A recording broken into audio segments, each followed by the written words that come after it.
Okay, now everybody can hear me? Yeah.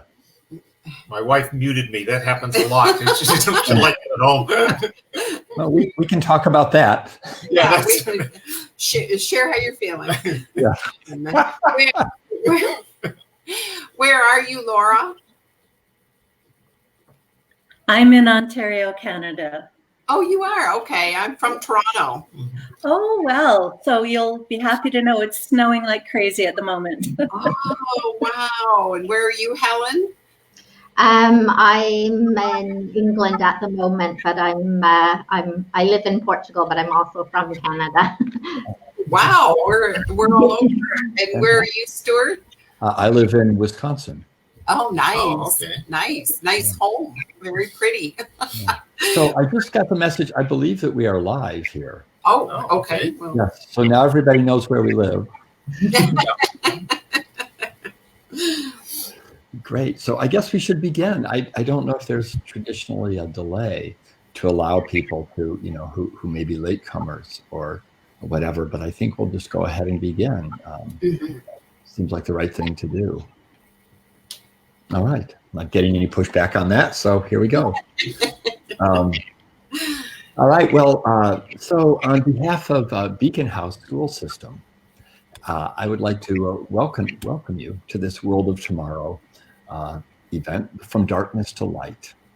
The Beacon House is the organizer here, and this is the 12th edition of School of Tomorrow events, and it is fully virtual. The nonprofit School of Tomorrow event series was launched by Beacon House in 2000 to help inform the direction of the organization while also engaging global communities in conversations, shaping the future of schools and societies. And I was fortunate enough to be in Kuala Lumpur about 8 years ago for one of the events. And it was a great gathering of people from all over the world, and both presenters and teachers. So my name is Stuart Stotts, and I am coming, if you didn't hear in the beginning, from Wisconsin. I am a musician, storyteller, and an author. Before March, I was a world traveler as a presenter in places, many places from Tanzania to Kuala Lumpur to Moscow to Qatar and Europe and many other places, working with teachers and students. And my newest book is called Beyond Nice, Nurturing Kindness in Young Children. So I've been fortunate to work all over the place, and I'll be introducing our panelists in just a moment. We've got 50 minutes. Or maybe 50 minutes for discussion, maybe 47. And at the end of that, there will be 10 minutes for questions and answers. And you can put the any questions you may have into the chat feature, which should be part of the format that we're working with here. And we'll gather those and get to as many of those as we can. And I have no doubt that with our esteemed panelists, we will be able to at least give good responses, if not final answers to questions that may come along here. I've been given a sort of a context for this to read for you to set the mood and the intention, to explore the context of resilience and how in particular the named resilience quotient can be developed in young children. We want to make sure that people leave with something useful, an idea, a perspective, a strategy that can make a difference in your work with children, whether you're here as a parent or a teacher. So if you're not getting something that you feel like is going to take you forward, feel free to put that in the chat, and hopefully we can provide something for you. 4 questions to think about here. What challenges are young children facing today, particularly as a result of this pandemic that's spread across the world? Are the challenges more acute? How do they relate to challenges that any child faces at any time? Bearing in mind also the issues of equity. What are the differences for children coming from more privileged backgrounds versus those from more economically challenged? How can resilience protect and promote academic performance? What's the connection between resilience and ability to learn and achieve in school?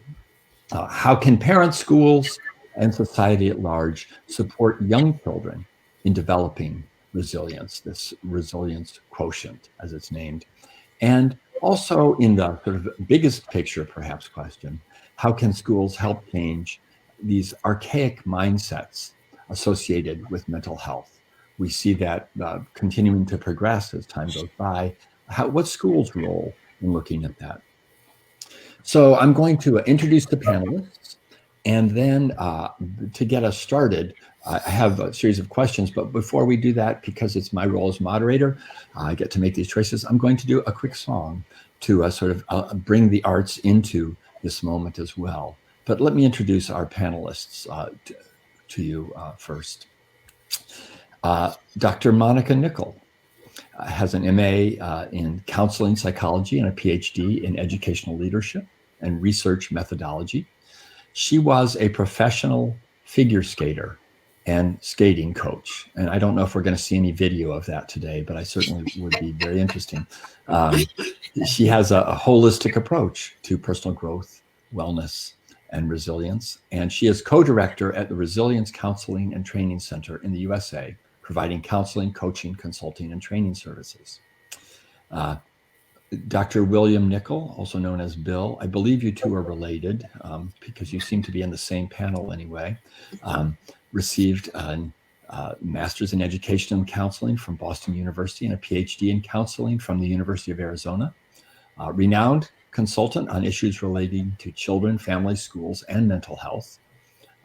Bill has been a consultant for the U.S. Department of State's Office of Overseas Schools and for international schools, and is co-director with, I believe, Monica there at the Resilience Counseling and Training Center. Two more to introduce. Dr. Helen Maffini from the UK, an international educator, author, and consultant, worked all over the world. She's been a school principal and a teacher, and is a certified emotional intelligence trainer and positivity psychology leader. Her research for her doctorate focused on preschool mindfulness, and she sees her mission to improve the lives of children by promoting wellness, social, and emotional learning. And Ms. Laura Chrisman, coming from Toronto.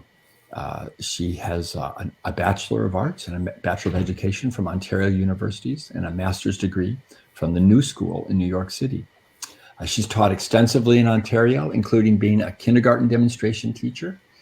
She taught in Glasgow as an exchange teacher and also worked in Abu Dhabi as a classroom teacher and school leader.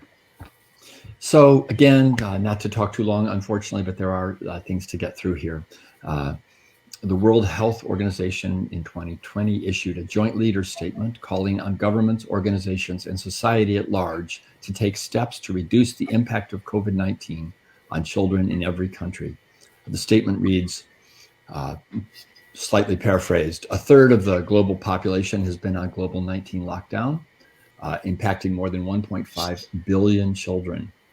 Movement restrictions, loss of income, isolation, overcrowding, and high levels of stress and anxiety have increased the likelihood that children experience, observe psychological, physical, and sexual abuse. Those are some experiences we want to consider as we are talking about this. So let me do you a quick song here, and then we'll be ready to hear, and we're going to hear first of all from Dr. Nicoll, Dr. William Nicoll, there are two there, I wanted to begin with a very quick song for young children, written by a friend of mine named Bruce O'Brien, because one thing I believe is that the arts have a significant role in shaping children's lives. Working, the arts live in emotion, and that's where we learn. So the song goes like this. Let's see if I can bring this guitar in. Won't you be my partner to walk in the woods? Won't you be my partner to walk in the woods? Won't you be my partner to walk in the woods? I am brave and you are brave and I'm brave too.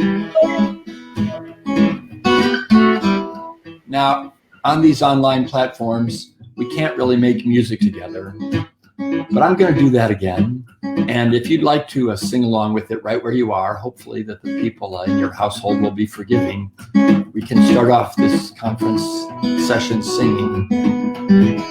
Won't you be my partner to walk in the woods? Won't you be my partner to walk in the woods? Won't you be my partner to walk in the woods? I am brave and you are brave and I'm brave too. Now I chose this song out of hundreds of possibilities for a couple reasons. Because it's got this idea of being brave. Facing, this was actually written by in collaboration with a 3-year-old. And this is what she said, I am brave, you are brave, and I'm brave too. Isn't that just like a 3-year-old? So we'll sing it one more time and then we'll get on with the talking. Won't you be my partner to walk in the woods? Won't you be my partner to walk in the woods? Won't you be my partner to walk in the woods? I am brave, you are brave, and I'm brave too.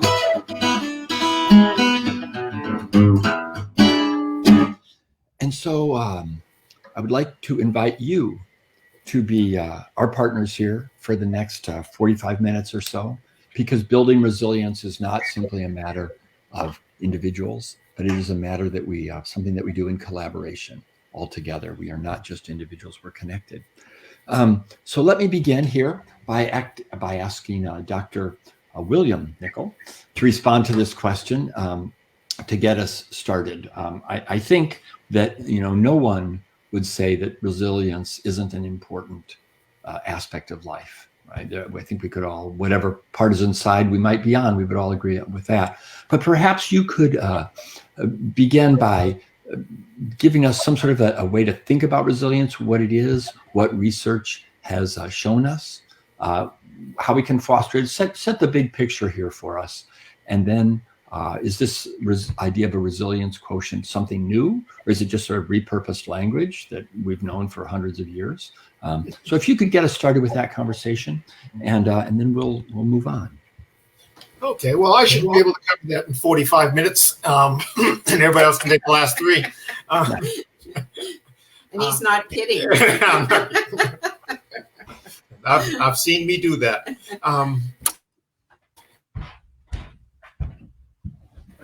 Yeah, the best way that I shared to begin with, I started with, in terms of, I think of it as a social vaccine, a psychosocial vaccine. These are the skills we need to get through life and to protect us from.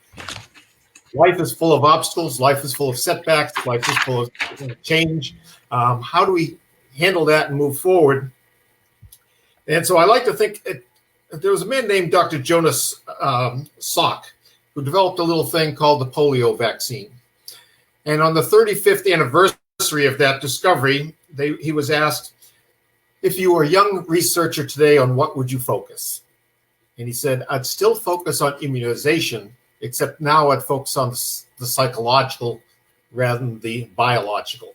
And I kind of think that's what resilience is. It's a psychosocial vaccine, protecting their kids from the difficulties they'll have in life, but at the same time, helping them develop a positive, goal-directed, fulfilling direction in their lives, but at the same time, with those skills, able to handle setbacks, obstacles, difficulties, and be able to bounce back up. Not bounce back, because as you said, some kids don't have anything back to go to. We've seen kids coming from terrible situations, but to bounce back up and continue to adjust and continue moving forward. That's a resilient person. That's a mentally healthy person. And that's what we're really trying to develop.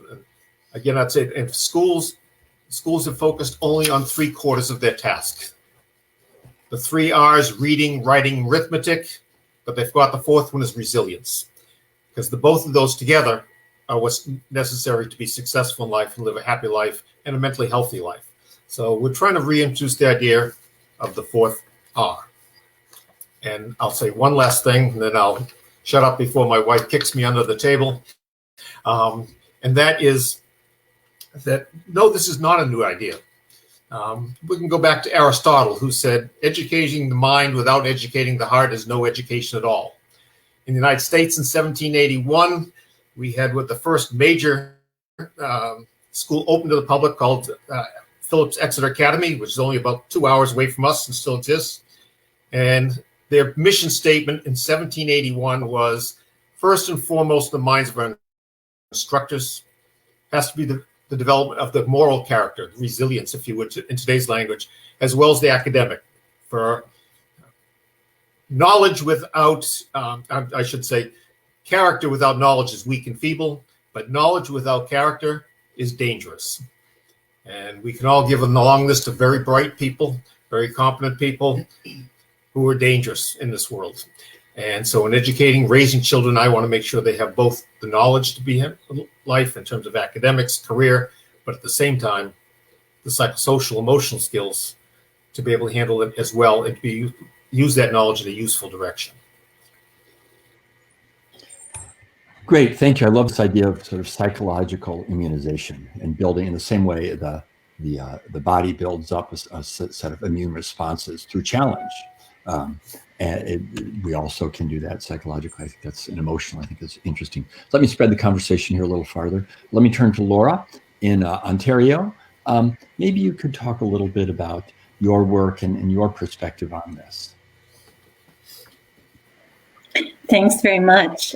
So when I heard the topic was going to be around developing resilience in young children, my mind immediately switched into classroom teacher mode, and I started to wonder, how does that translate to the classroom? What might it look like in our classroom settings?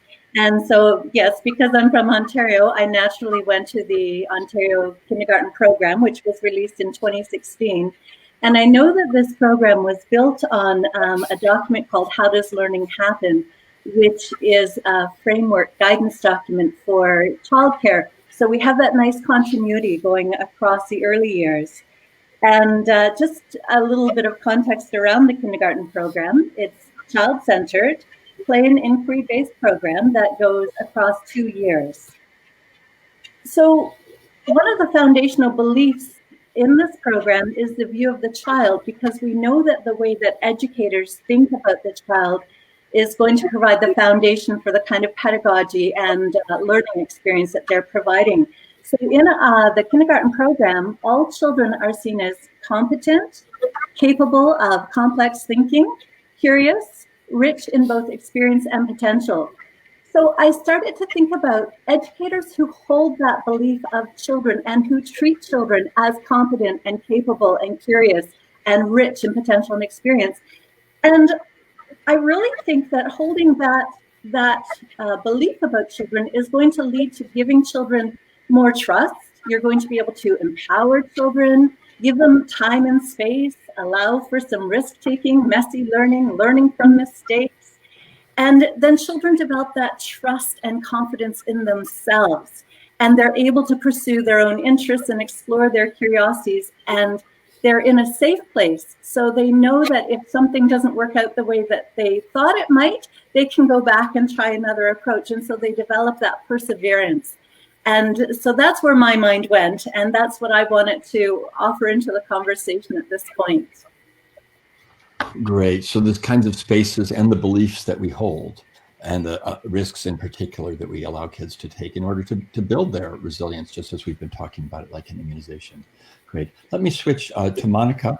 So you don't have to kick Bill under the table to speak here. So let's get your perspective on this. Obviously, certainly in one piece, I don't know how much this plays a part in your story, but as a big competitive figure skater, you clearly had to have some resilience. Talk about getting back up. So give us your thoughts on this and how it relates to your own work. The idea, obviously, of skating, the first thing we teach children is how to fall down and how to get up. And that works with tiny little children and a little bit more difficult with adults, but it certainly can work. The idea of resilience or grit or abilities to have a belief in yourself, to know who you are. Like Laura was saying, a child is competent, a child is a blank slate to be filled. And with the resilience training, we look at how we are able to calm the child, work through any trauma, have an ability to have response ability so that when they are frustrated, that in the resilience piece, we're teaching them how to respond differently. We often, with little children in our families and in schools, with high expectations, high academic achievement, the pandemic, all any kind of sexual or battering trauma, these children come into school with their executive functioning full of anxieties and distractions and so forth. And so with the mental health training and through therapy, we're looking at, or even through the schools and the social emotional training, it's really looking at how to really look at the anxiety, to be able to cope with the calming and mindfulness and focus, and then from there be able to have different responses, to be able to concentrate, to be able to do their fun, leisure, and different activities that they're able to get back to.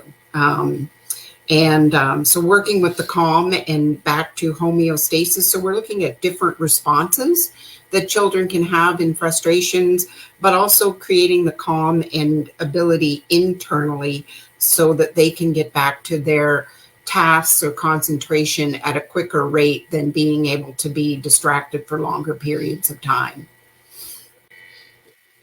So one piece of this is recognizing that, of course, not everyone, all children come to us as, whole and healthy. And part of the work is to help them deal, essentially, give them tools to deal with the trauma and the anxiety. I know that the anxiety, for example, has been shown to increase in huge amounts, not just during the pandemic, but in general, I think, in response to society's demands. And when I was thinking about songs to play, I was thinking about that tub thumping song. I get knocked down, but I get up again. You're never going to keep me down. So it's a great party song, but I didn't think it was quite the right one to play here. All right, let's move now. Helen, I'll bring you into this conversation as well. I know that you have done a fair amount of work around mindfulness, and in particular, that seems like something that would connect to how one deals both with the trauma or the challenges that children bring, but also helps all of us move forward.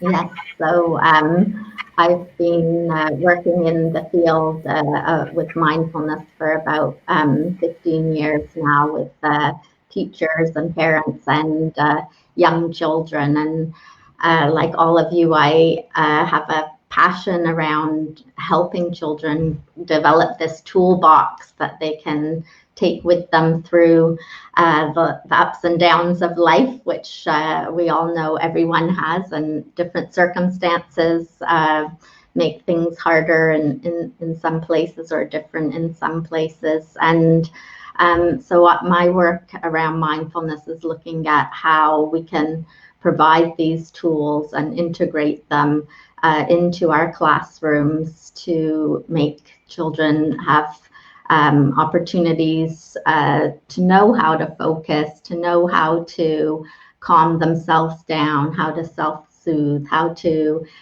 be empathetic and compassionate towards others. So my doctoral research, I looked at 7 preschools in Hong Kong, which is a very academically stressful country. I lived there for many years, so that's why I picked Hong Kong. And I looked at what those stressors were and how they were affecting children. We know very young children were committing suicide from academic pressure, and the situation seemed to be getting worse. So we implemented a mindfulness intervention into the 7 preschools and asked parents, teachers, and the children themselves, of course, to give us feedback on what they noticed and observed. And we found that not only did the children become calmer and feel more relaxed and more focused, have more kinder outlooks. But the teachers themselves said they felt more kind and more calm and more present in their classrooms. And I think a lot of this discussion around resilience or around mindfulness and all kinds of social emotional learning, we really need to look at the adults and how we're modeling that. I think is one of the really important things, and that's what research has shown as well, is that's one of kind of the key ways that we can impact the kids, is by sharing our own experiences and modeling that ourselves. Great, thank you. I'm reminded of the work here in Madison, Wisconsin, right where I live, basically, of the Center for Healthy Minds, Richard Davidson, the amazing work he's done, which has extended into the work of young children. It didn't start out that way, but the tremendous impacts that they've seen from mindful practice in children, both academically and around relationships and emotion. So let me just summarize real briefly a couple things I've heard and then ask a question. One thing that I've heard is that it's important to have a philosophy of education that includes the importance of these kinds of skills and thinking, as opposed to simply going for academic excellence. That we are able to teach skills to be calm and present. That we need to deal with the trauma that children may bring to us, or whether that's large or small or whatever, that kids, and also that we need to allow for risks, allow kids to try and to fail or whatever, and to keep going, as opposed to a very protective sort of environment. I'm curious, Helen, you just mentioned adults and modeling, and certainly in my work, I believe that there is probably no greater impact on children than the actual models. Do as I say, not as I do, for example, being the opposite of what I'm talking about. What kind of work do adults need to do to be able to not simply be purveyors of resilience, as it were, but to model this? And we'll take that, answers to that question from anyone who has thoughts about it. And I'll urge you just to, jump in. Don't try to be too polite. Just jump in and say what you want to say. Well, I think for teachers in particular, we know that it's such a high stress job, and we have record number of teachers leaving the field. So I think, particularly around mindfulness, if we can bring that into teacher training, or we can offer it to teachers, they will then have those resources that they can share with the kids. I think there's more and more research coming out showing a mindful teacher has, without doing anything else, the classroom becomes calmer and there's less anxiety and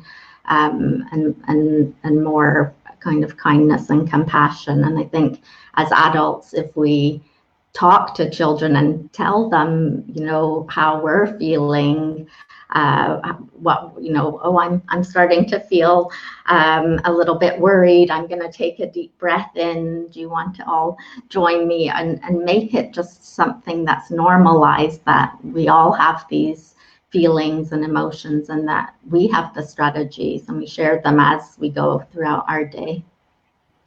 Yeah, this sense of vulnerability that teachers can show, that they're not the authorities in front. Yeah. I believe it was James Baldwin. I'm not going to say this quite right, but young people have never been very good at listening to their elders, but they've always been perfect at imitating them. So, yeah, good. Anybody else want to add to this particular question or area? I would like to jump in and just layer something a little bit on top of what Helen is saying as well, about the need for educators to also engage in mindfulness practices, because I believe that a lot of people who do engage in mindfulness get to know and understand themselves a lot better as well. And one of the things that we're doing a lot of talking about right now is the need for a more culturally relevant and responsive approach in the classroom. And that often begins with educators going inside and starting to identify some of their biases, particularly the ones they didn't realize that they had, but realizing that they have these biases and then working on those in order to be more inclusive and accept the diversity of children or students in their classrooms. So I really want to also jump on that bandwagon of let's get everyone trained up in doing some mindfulness practice in order to strengthen our own self, because we know that if we're an educator who has a much better sense of who we are and what's important and where our blocks and obstacles are, we can help to overcome that and then present that to the children with whom we're working. So mindfulness, but also with sort of an equity lens as well. How do our own biases affect this? I think this is something that's become very important over the last couple of years in the United States in particular. I mean, before that as well, but it's taken on sort of a new urgency to it. And the time for teachers to do that work in safe and careful spaces seems to be really important in how they work with kids. Anything to add to this from the Nicoll household? Yeah, well, I'd like to jump in just for a second, because what Laura and Helen just were talking about, I'd like to step back and kind of follow up. That's important, but we also need to put it into the larger picture here. When you look at the research on resilience, and there's quite a bit out there over the last 20 years or so, really comes down, there are 4 building blocks to resilience. And we have to make sure we're cognizant of all 4 as we try to approach the subject. The first thing we find associated with developing resilience is the availability of supportive, nurturing, I call them social ecosystems, the family, the school, and the community. When fish, flowers, animals start to die, we don't ask what's wrong with the animal, we say what's wrong with the ecosystem. What nutrients does it need? What toxins do we need to remove? Children the same way. We tend to say with children, what's wrong with the child? How do we fix them?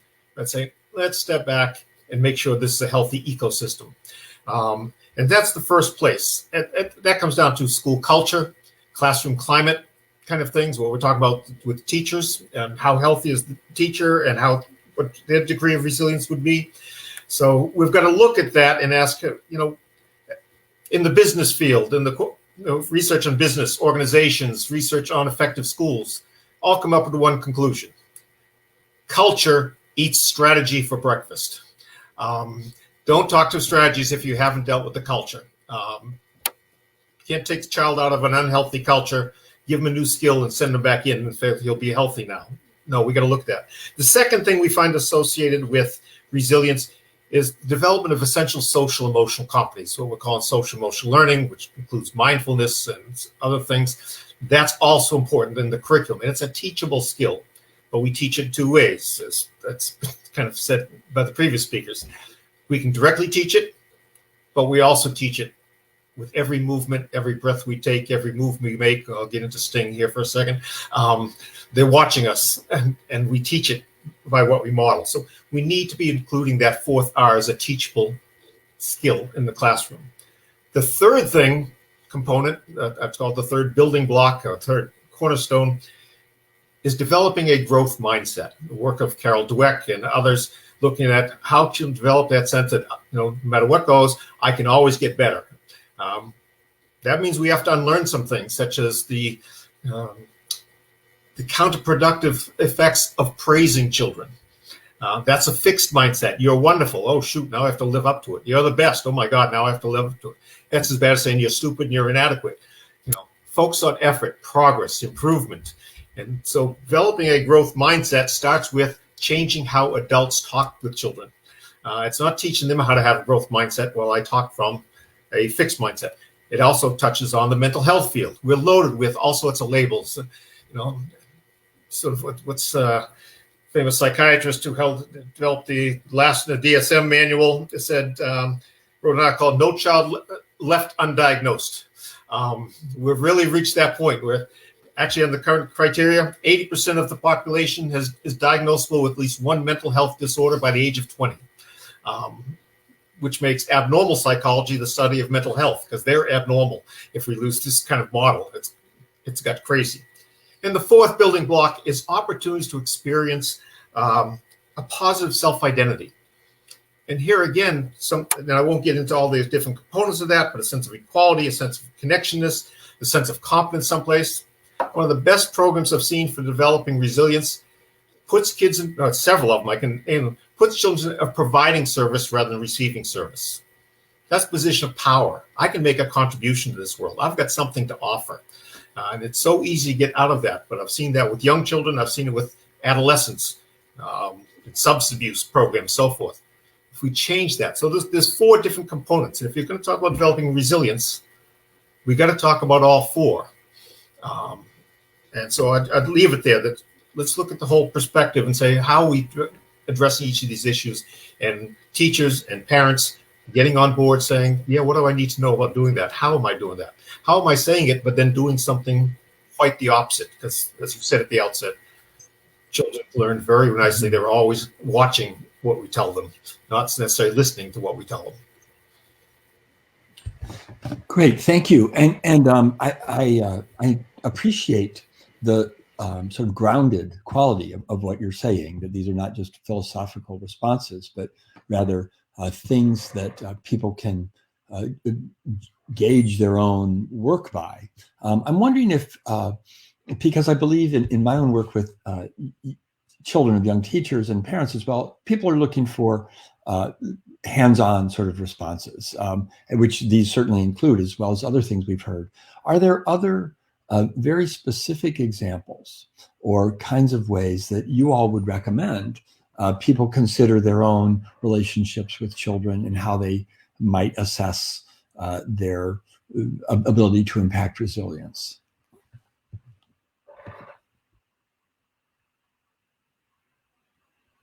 Or have we covered it all and we can say goodbye? I'll add a little bit to that. I think,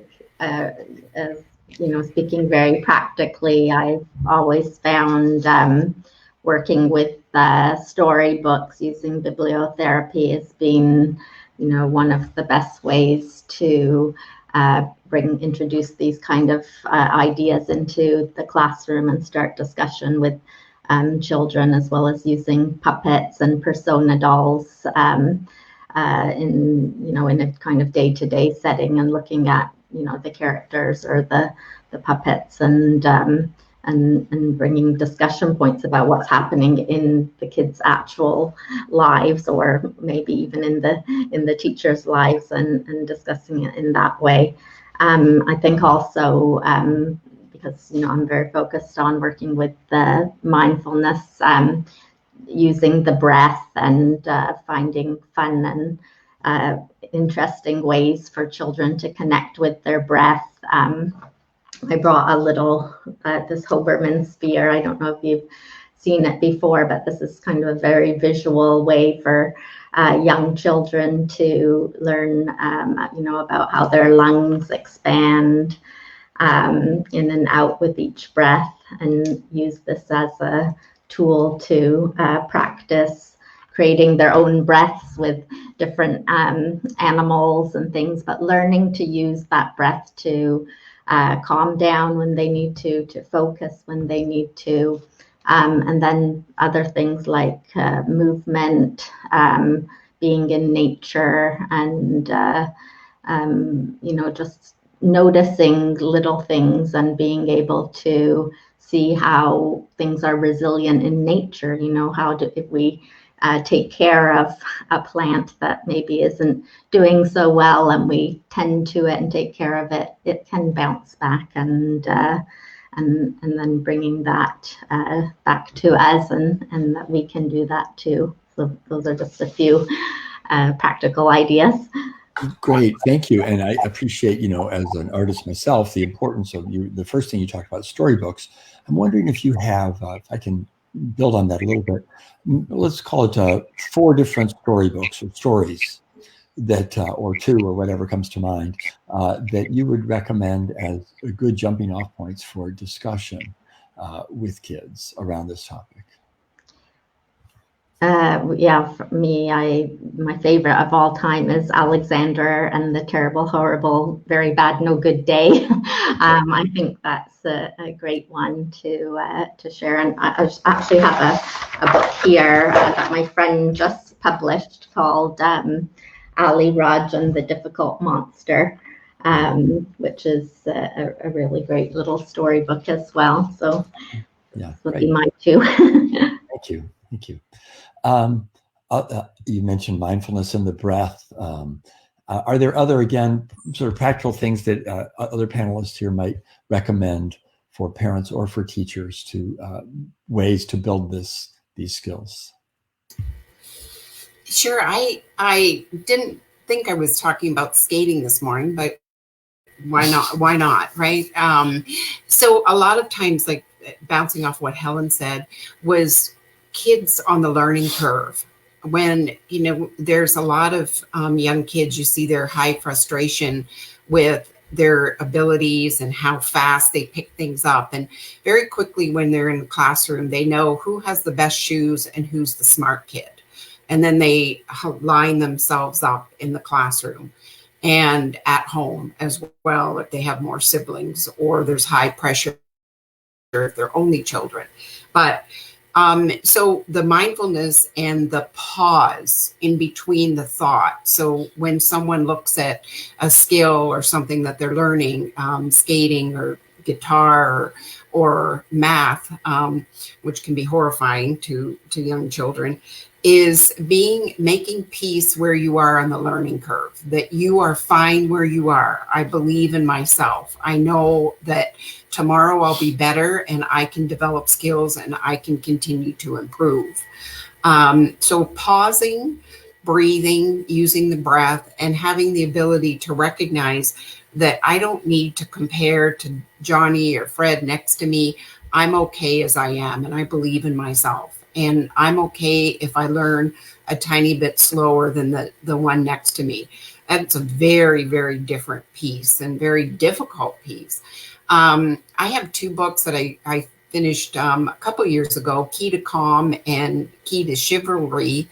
And it really, the knight Thomas really struggles through learning to be a knight and then learning social emotional competencies. And it's both of them are fairy tales, learning how to overcome adversarial positions and getting off the learning curve and believing in yourself.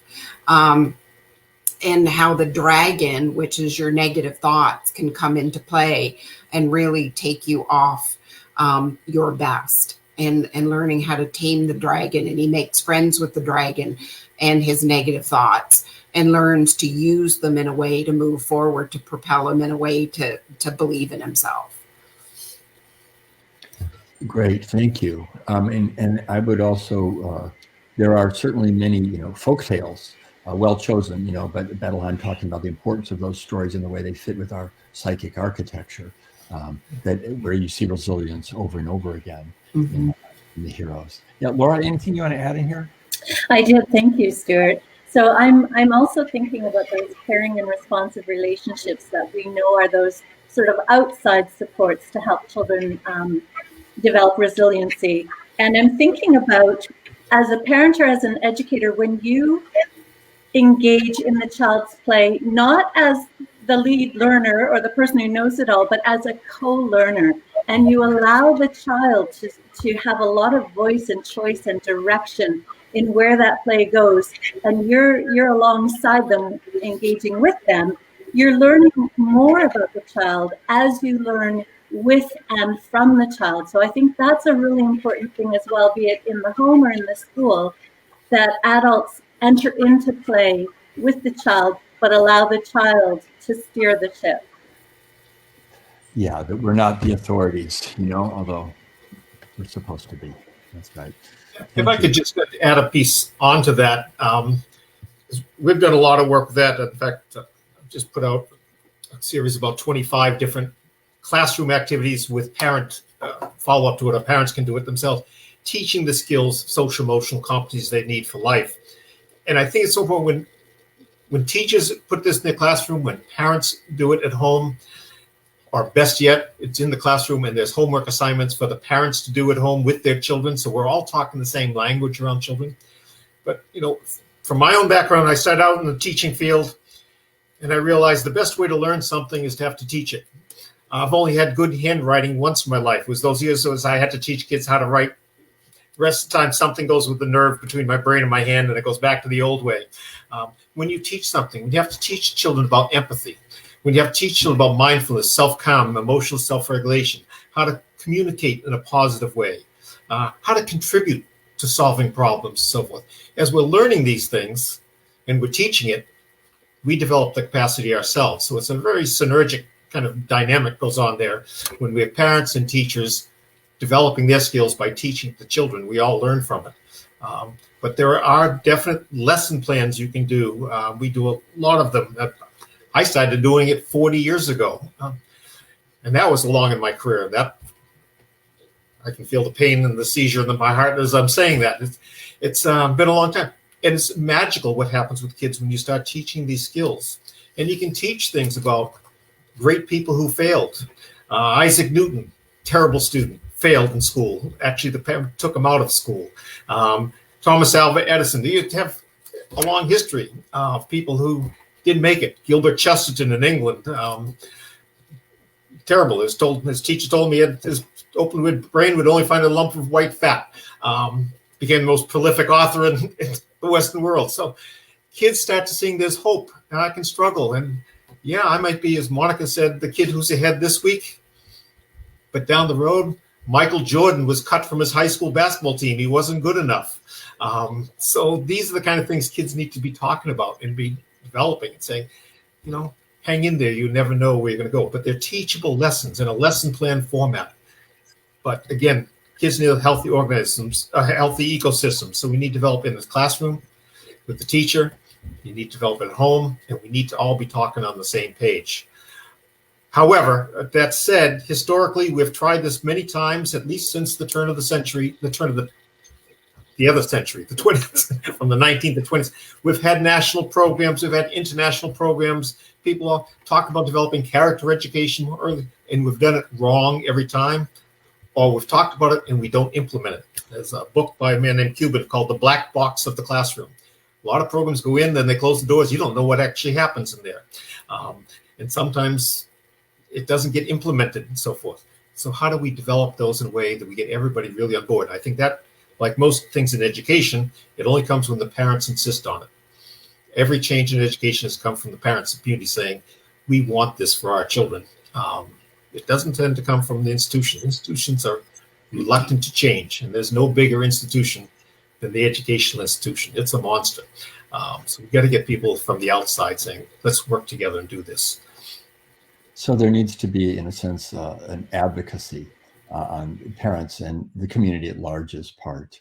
And I want to come back to something that you said earlier. It was a great analogy that I hadn't heard before, which is, you know, when the flower is dying, flowers, or when the fish are dying, you don't say what's wrong. I mean, you might, but it's also possible that there's a much bigger picture going on. How do we think about that without making this too sort of depressing and global? You know, we live in a world in which this these are not necessarily the values of the world at large, what we're talking about here today, except as they relate to success. So, for example, when you talk about, well, Michael Jordan was cut from his high school team. Well, in the end, he became Michael Jordan. And somehow that becomes the goal, is rather than just sort of the successful person who isn't even on the basketball team at all. If you understand what I mean, you know, how do we think about this in sort of the biggest picture here, the values of society, as opposed to the kinds of things that we're talking about here? And there clearly is sort of a diametric opposition if you look at the way things actually unfold. You got me thinking in 5 different directions there, and I'm trying to remember what the first one was. What do we do in a world that's so messed up? That's what I'm trying to say. Well, you know, really what we're talking about, the resilience, and we get so focused on disorders and disabilities and dysfunctions. We're always dissing children. There's got to be something wrong with you. And what we don't talk in the mental health field, this has frustrated me. This is my 50th year in the mental health field. And it bothered me from the start, and it still bothers me today. The only thing people in mental health don't know is anything about mental health. We study psychopathology. We study disorders. And if you ask, so what is mental health? You're going to get a blank stare. Damn, it's when you're not mentally unhealthy. Well, no, I said 80% of the population now, according to our manual, is unhealthy. And what we're talking with the resilience is, how do we teach mental health? And like anything we teach, we're not just talking about the child who's having difficulties in it. You know, the good math student, we take him where he is and take him to the next level. The weak math student, we take him or her where she is and take him to the next level. In resilience, mental health, the strength to get through life, the skills, we're talking the same thing. Every child can be moved forward, and that needs to be part of our overall curriculum.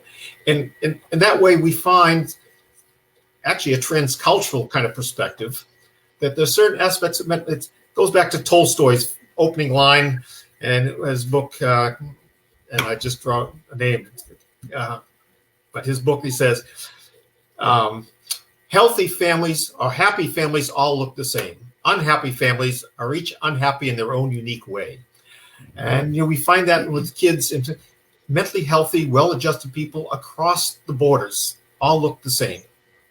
Unhappy, healthy cultures all look the same, a healthy aspect. Unhealthy ones, everybody's got their own unique version. So let's get focused on, I said before, the 4 building blocks, those essential social, emotional competencies that everybody needs in any culture. How do we teach those? And interestingly, when you look at the folk tales, fairy tales of different cultures, when you hear what they admire, what's a healthy individual, what's admirable, they all look the same.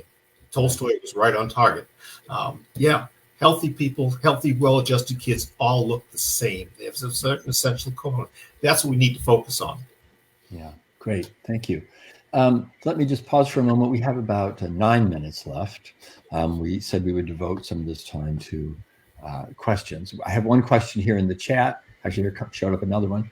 But I think I could probably guess the answer. But would you recommend schools adding a mindfulness lesson in their timetable? And I think we might just have a thumbs up on that one. And I'm not sure. And I've seen here in our discussion some of the different kinds of ways. Clearly, there are resources out there, trainings for teachers, books, things like that for how to do that. So I'm going to move on to the next question here, which is, and this is a big one. My wife is a teacher and works in an elementary school here, and the tremendous amount of anxiety that teachers themselves are feeling in this, in particular, the pandemic, although I don't think it's unique to this time of crisis.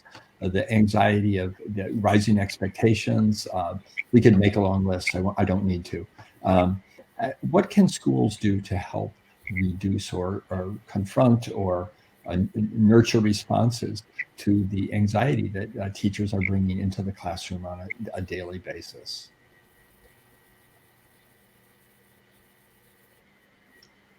I think in regards to that, it kind of also ties into the question above. So if you're a very anxious teacher, maybe going in and teaching a mindfulness lesson is not the best the best thing. So for the first question, I would say, work on a teacher's own mindfulness practice and bring in mindful moments throughout the day. So using the breath at transition times, or using a bell, just practicing bringing in some more noticing and awareness. And then for teachers' own anxiety, I think it would be, I know I'm a very big proponent, I think it would be wonderful if schools, like school culture, as William was saying, could come together and create that environment where it's okay to talk about these things, because a lot of schools, teachers feel uncomfortable even admitting that they're overwhelmed and anxious, but creating the spaces for teachers to have that calm area, that calm space where they can perhaps practice some mindful practices or use mindful tools. And collaboration, I think, knowing that you're not alone and that there's a shared humanity there, whether it be, in your own school, or even between parents and teachers, or,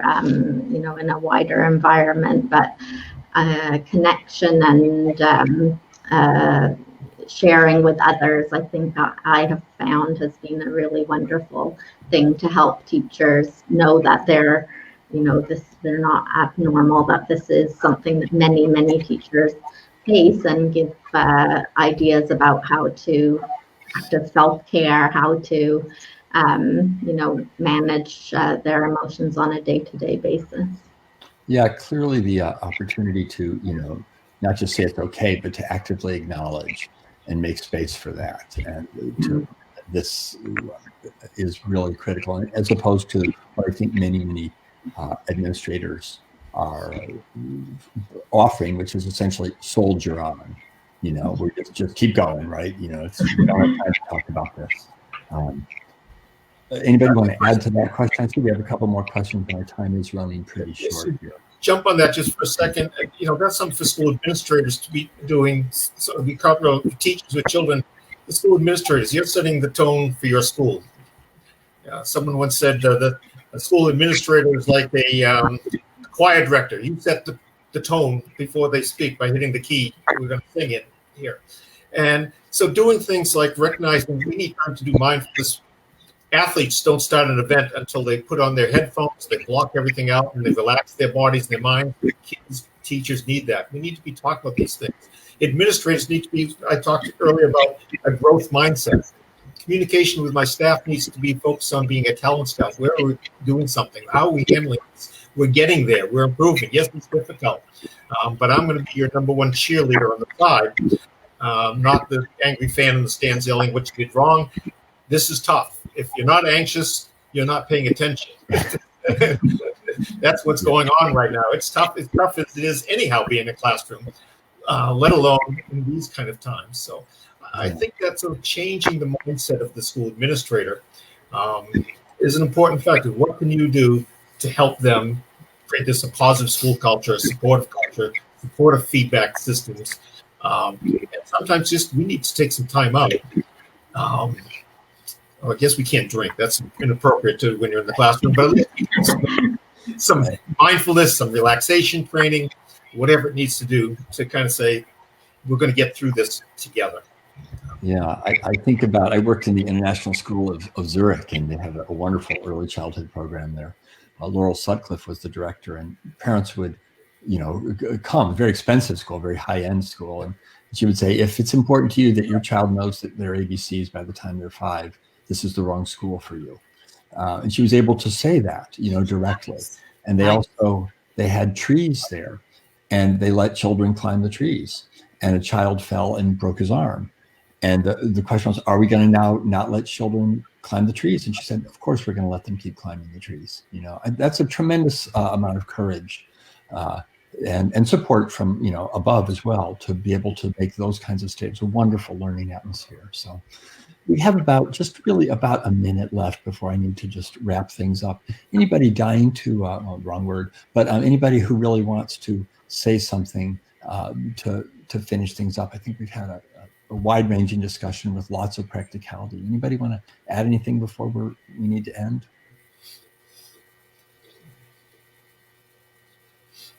Okay. Well, I'm just looking at one of the questions on here. It says, what did I mean by culture eats strategy for breakfast? Strategies are the techniques. The mindfulness is, Helen mentioned, but if the teacher is uptight and negative person, that's going to eat mindfulness for breakfast. We've got to have the techniques, but you've got to also look at the culture and the environment. And what kind of a tone am I setting here? We can't look at these individual pieces separate. It all comes in together. And so we need to be mindful of the whole broader picture. To take a wider angle lens and say, now we can go back and talk about the social emotional competencies, emotional self-regulation, teaching kids empathy, teach them to communicate in an effective way, teach them how to problem solve and make a contribution. But we also have to have a positive, empowering great. culture and so forth. And another word for culture in that sense, you might substitute relationships. How the relationships we have are what make the teaching possible, not the particular academic approach. So great, thank you. I want to, on behalf of Beacon House, I want to thank all of you for joining us virtually here. And thank the audience as well for tuning in from wherever you are. And there apparently on the website, wherever you have signed in from, there is a button to click in which you can provide feedback, and that feedback will help improve future events and sessions. So having said that, just thank you to everyone involved here, and I believe that concludes our session. See you later. Thank you, Stuart.